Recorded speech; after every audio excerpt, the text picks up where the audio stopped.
kung pumanaw na ako, nagbigay po ako ng instruction na ilabas yung buong Cabral files.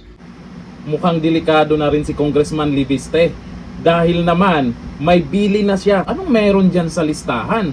Kasi dito sa sinasabi po ni Congressman Libiste ay mukhang delikado na rin siya kasi hindi naman siya magsasabi ng ganyan na kung pumanaw daw siya. Pero suportado naman siya ng taong bayan. Ang dami namang nagko-comment dyan na mag-ingat daw talaga siya kasi isa po ito si Congressman Libiste na matapang na inilabas kung ano ang katotohanan. Netong nakaraan lang napag-alaman po sa balita na hawak niya ang listahan ni former DPWH Yusek Cabral. Sino-sino kaya yung mga nasa listahan? Kasi ang karamihan daw na hawak niya na listahan sa taong 2025. Meron daw mga ibang taon na hawak niya pero karamihan sa taong 2025. Naku, baka isisi na naman sa mga Duterte yan. Alam na dis. Ang tanong, nandyan ba ang pangalan ng mga mastermind? Siguraduhin ko na balang araw lalabas ito kasi kaya po isa sa mga dahilan na hindi ito nilabas ngayon ay nakakatakot para sa seguridad ng mga maglalabas na ilabas ito. Pero kung pumanaw na ako, nagbigay po ako ng instruction na ilabas yung buong Cabral files. Listahan po na nakuha mula kay Undersecretary Cabral, mailalabas na ba ito? May isa sa publiko na po ba ito, Congressman? Actually, ang DPWH ay nagbigay din ng announcement kaninang hapon na ibigay na nila ito sa Ombudsman. At least may progress. Sana isa sa publiko na rin po nila. At hihintayin lang natin po na magbigay sila ng official na pahayag. Pero unti-unti may mga nilalabas na rin na po tayo na mga insertions ng iba nating mga kasamahan sa Kongreso.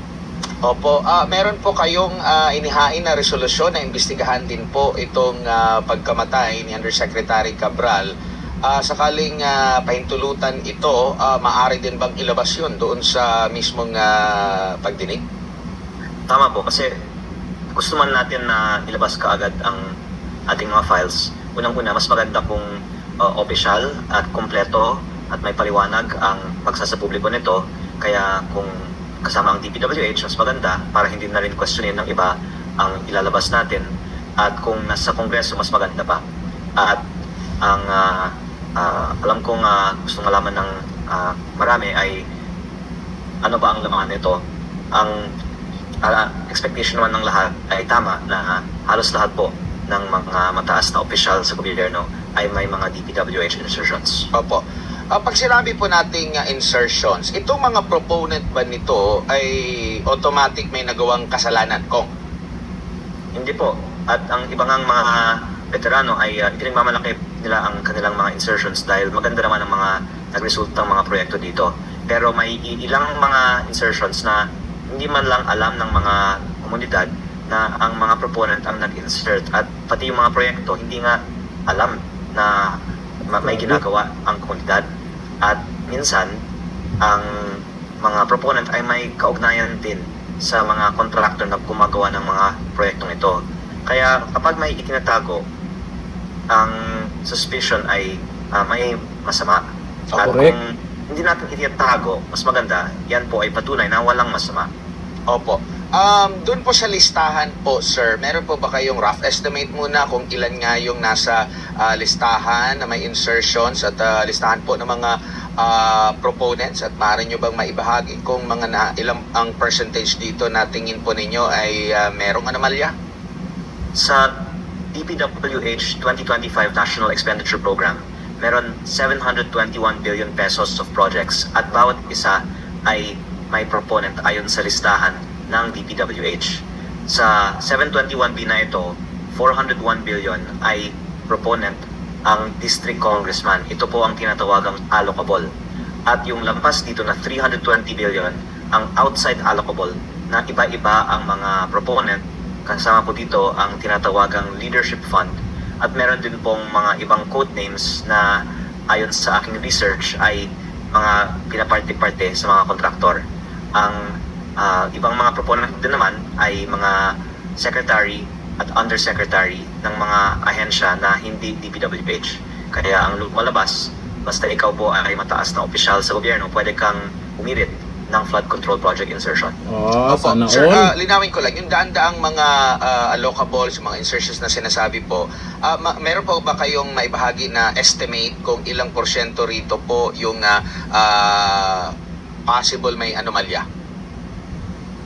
Ang sinabi ni former DPWH Undersecretary Roberto Bernardo, almost 100% of bids in DPWH are rigged. Kaya ang masasabi ko, nasa mataas na presyo po ng mga proyekto na may anomalya at talagang bihira lang ang tunay na bidding sa DPWH. Ang question lang kung yung proponent ay may kinalaman dito dahil maaari naman na ituro lang sa mga district engineering offices ang mga anomalya. Kung makikita natin na ang mga proponent pala ay sila mismo may-ari ng kontraktor o malapit sa mga kontraktor, yun po ay posibilidad na may anomalya. Pero kailangan ito pa ng further investigation. Ang listahang ito ay hindi conclusive, pero ito po ay matulunging na simula, kaya mabuti na isa publiko para pwedeng simula ng mga investigasyon. Dapat ilabas na yan. Patatagalin pa ba?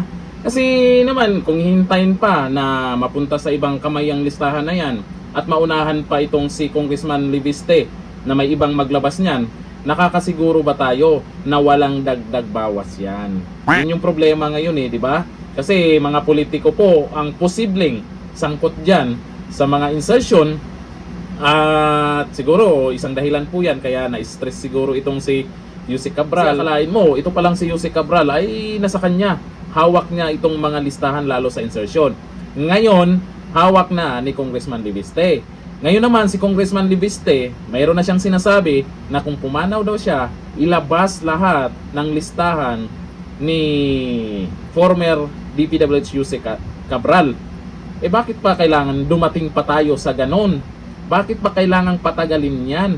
Pwede namang ilabas agad yan bago magpasko. Hintayin mo na lumipas yung party-party nila bago ilabas ang listahan na yan.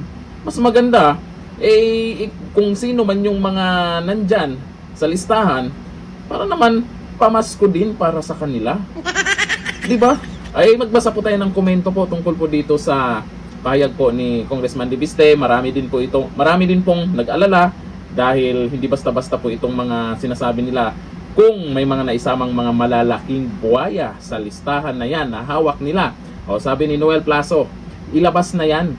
Matakot na ang matakot for the sake of Filipino people. Huwag na patagalin yan. Mahirap kasi pag iba pa ang maglabas niyan. Sabi ni Jasmine Joson, ilabas muna para malaman kung sino utak ng korupsyon. Sabi ni Romeo de Rosas, dapat ilabas yan. Tingnan nyo mga nag-comment mukhang excited na sila. Hindi na kailangan patagalin yan.